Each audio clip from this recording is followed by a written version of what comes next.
up. What came over me? Who am I? It was wonderful. I loved every minute of it. Sally Field truly hated him more than anyone. Sally Field was born Sally Margaret Field on November 6, 1946, in Pasadena, California. Field's path to stardom began with humble roots. Her mother, Margaret Field, was also an actress, and her stepfather, Jock Mahoney, was a stuntman and actor. These early family ties to Hollywood introduced her to the entertainment world, but her journey was far from effortless.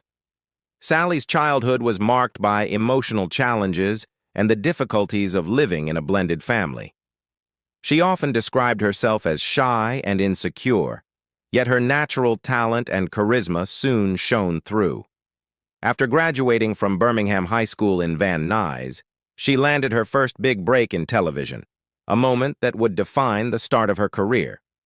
In 1965, Sally Field became a household name as the star of Gidget, a light-hearted sitcom about a spirited teenage surfer. The show only lasted one season, but it showcased her radiant energy and comedic timing, instantly endearing her to audiences. Not long after, she took on another iconic role in The Flying Nun, 1967 to 1970, where she played Sister Bertrille, a cheerful nun who could literally fly. Though the series was popular, Field later admitted she struggled with being typecast as a cute, perky girl, yearning instead for more serious and meaningful roles. This period in her life marked a turning point, a time when she fought to redefine herself as an actress capable of more than just sitcom charm. Determined to evolve beyond her television image, Field began studying acting with the legendary Lee Strasberg at the Actors Studio. The experience transformed her craft and gave her the confidence to pursue deeper, more emotionally challenging roles. Her persistence paid off when she delivered a stunning performance in the 1976 made-for-TV movie Sybil, portraying a young woman with dissociative identity disorder. The role required extraordinary emotional range, and Field's performance was universally acclaimed, earning her an Emmy Award and permanently altering the trajectory of her career. For the first time, Hollywood began to see Sally Field not as a lightweight TV actress, but as a serious, dramatic talent. Her success in Sybil opened the door to film roles that would showcase her full range. In 1979, she starred in Norma Ray, a powerful drama about a Southern mill worker who becomes a union activist. The role resonated deeply with audiences and critics alike, as Field brought authenticity, grit, and passion to the character. Her portrayal earned her the Academy Award for Best Actress, and her heartfelt acceptance speech, "You like me, you really like me," became one of the most quoted moments in Oscar history, symbolizing both her relief and her joy at finally being recognized for her talent. Throughout the 1980s, Field continued to shine in a diverse array of roles. She starred alongside Burt Reynolds, with whom she also shared a romantic relationship, in Smokey and the Bandit, 1977, and The End, 1978. Though their relationship eventually ended, it played a significant role in her personal and professional life, as both actors became one of Hollywood's most talked-about couples. Field also gave memorable performances in Places in the Heart, 1984, for which she won her second Academy Award, and Steel Magnolias, 1989, a film that showcased her ability to blend strength and vulnerability as a mother coping with love and loss. In the decades that followed, Sally Field continued to prove her enduring power as an actress. She appeared in Forrest Gump, 1994, as Tom Hanks's loving mother, a role that became iconic in its own right. Later, she transitioned seamlessly into television once again, earning acclaim for her work in ER and Brothers and Sisters, where she played the matriarch of a complex modern family, a performance that earned her another Emmy.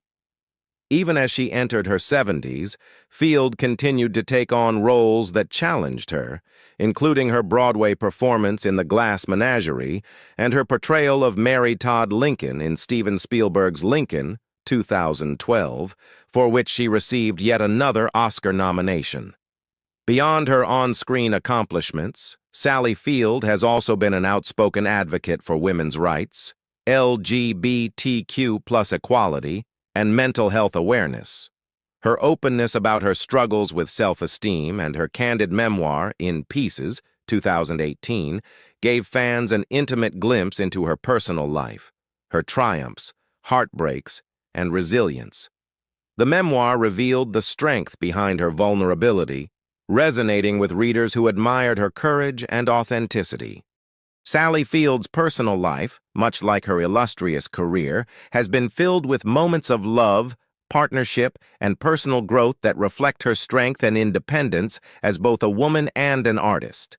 Her first marriage was to Stephen Craig, whom she wed in 1968 at a time when she was still emerging from her early television fame in Gidget and The Flying Nun. The marriage coincided with a transformative period in her life, both personally and professionally, as she worked to redefine herself beyond the light-hearted roles that had brought her initial fame. Though Field and Craig officially divorced in 1975, they had been separated since 1973, a period during which Field began to pursue more mature and challenging acting roles that would soon redefine her career. Together, the couple had 2 sons, Peter Craig, born in 1969, and Eli Craig, born in 1972. Both of her sons went on to achieve creative success in Hollywood, following in their mother's artistic footsteps. Peter became a respected novelist and screenwriter, contributing to major films such as The Town, 2010, and Top Gun, Maverick, 2022, while Eli became known as both an actor and a director, earning acclaim for his dark comedy Tucker and Dale vs. Evil, 2010. Field has often spoken of her pride in her sons, emphasizing the closeness of their family and how motherhood grounded her throughout her turbulent years in the entertainment industry. After the end of her marriage to Craig, Field entered into one of the most talked-about relationships of her life, with Hollywood superstar Burt Reynolds. Their romance began in 1976 and lasted until 1980, a period marked by both passion and public fascination.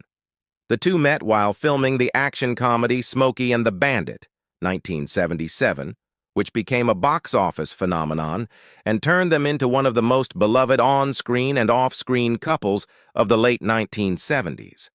Their undeniable chemistry led to 3 more collaborations: Smokey and the Bandit 2, 1980, The End, 1978, and Hooper, 1978. Off-screen, however, their relationship was as intense and complicated as it was affectionate. Field later described Reynolds as someone she deeply cared for, but also someone who struggled with vulnerability and control, which ultimately strained their bond. Despite their breakup in 1980, they maintained an on-and-off relationship for a couple more years before parting ways permanently in 1982. In later interviews, both Field and Reynolds reflected on their time together with lingering affection, but also with a sense of unresolved emotion. Reynolds famously called Field the love of my life in his 2015 memoir, while Field, though fond, admitted in her own memoir, In Pieces, 2018, that their relationship had been emotionally complex and, at times, difficult. In 1984, Sally Field found love again and married film producer Alan Greisman. Their relationship came at a time when Field was already established as one of Hollywood's most respected actresses, having won 2 Academy Awards for Norma Ray, 1979, and Places in the Heart, 1984. With Greisman, Field welcomed her 3rd son, Sam, in 1987, adding another bright light to her family. Field has often spoken with warmth and admiration about Sam, who later became a writer and public advocate, and about the close-knit, supportive nature of her family life. Despite her professional success, Field always prioritized motherhood, balancing her career with raising her children, a balance she has described as both challenging and deeply rewarding.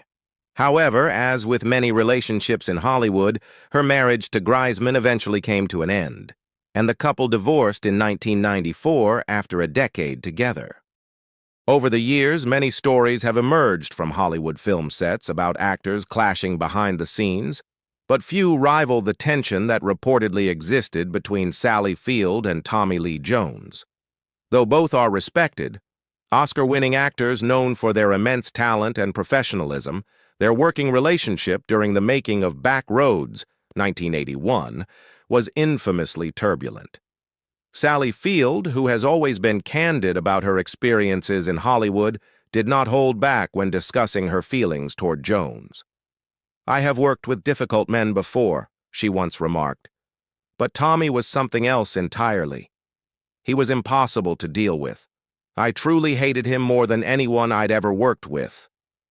Her words, spoken with both honesty and exhaustion, reveal the deep frustration and emotional toll the experience had on her. At the time Back Roads was filmed, both Field and Jones were at significant points in their careers.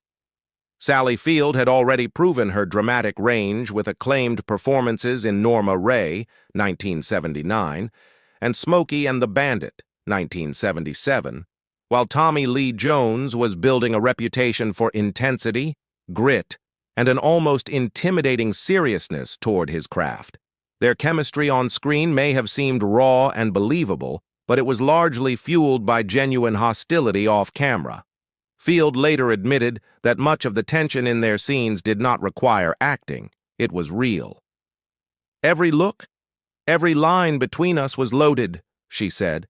"I wasn't pretending to be angry at him. I was." Their conflict stemmed from fundamentally different approaches to acting. Field was known for her emotional openness and collaborative style, while Jones was infamously brooding, methodical, and often dismissive of others' opinions. He had a reputation for being domineering and argumentative on set, and for Field, who valued mutual respect and empathy, his attitude was intolerable. "He could be condescending," she explained. "He treated me like I didn't know what I was doing, and I had already won an Academy Award. It was insulting." Many crew members later described the atmosphere on set as tense and exhausting, with long silences and palpable animosity between the two leads. Despite their personal dislike, the film required them to share numerous intimate and emotionally charged scenes. The irony was that their fiery interactions made their on-screen relationship electric. Critics noted the realism and edge in their performances, unaware that it was largely a reflection of genuine conflict. Field later confessed that she sometimes channeled her real frustration into the character. "I used every ounce of irritation I felt toward Tommy to fuel my performance," she said. "It was cathartic in a strange way."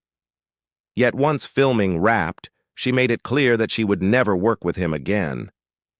"I couldn't stand being in the same room with him," she admitted bluntly. Tommy Lee Jones, for his part, never publicly responded in detail to Field's criticisms, but his silence spoke volumes. Known for his gruff demeanor and dislike of Hollywood gossip, he dismissed talk of feuds as nonsense. Still, insiders confirmed that his temperament often clashed with co-stars, particularly strong-willed ones like Field, who refused to be intimidated. One crew member from Back Roads recalled, "Sally gave as good as she got. She didn't back down, and that only made things worse between them. It was like watching two storms collide." In later years, Field reflected on the experience with a mix of humor and lingering irritation. "I suppose he's a brilliant actor," she said, "but that doesn't mean you have to like the person. I didn't. In fact, I hated him." The candor of her words resonated with fans who admired her integrity and refusal to sugarcoat Hollywood realities. She emphasized that not every working relationship, no matter how professional, can be pleasant. "People assume actors become friends after filming," she added. That's not always true. Sometimes you just survive it. Even decades later, Back Roads remains a footnote in both actors' illustrious careers, remembered less for its story than for the explosive pairing of its stars. While both Field and Jones went on to achieve further success, she in Places in the Heart, 1984, and Steel Magnolias, 1989, he in The Fugitive, 1993, and No Country for Old Men, 2007, their collaboration stands as a stark reminder of how creative genius can coexist with deep personal animosity. In the end, Sally Field's feelings toward Tommy Lee Jones never softened. Her words, sharp, honest, and deeply felt, still echo as one of Hollywood's most striking admissions of dislike between co-stars. "He may be talented," she concluded, "but talent doesn't excuse cruelty. I'd rather work with anyone else." That statement, raw and unfiltered, captures the essence of a woman who built her career on truth, passion, and the courage to speak her mind, no matter how uncomfortable that truth might be.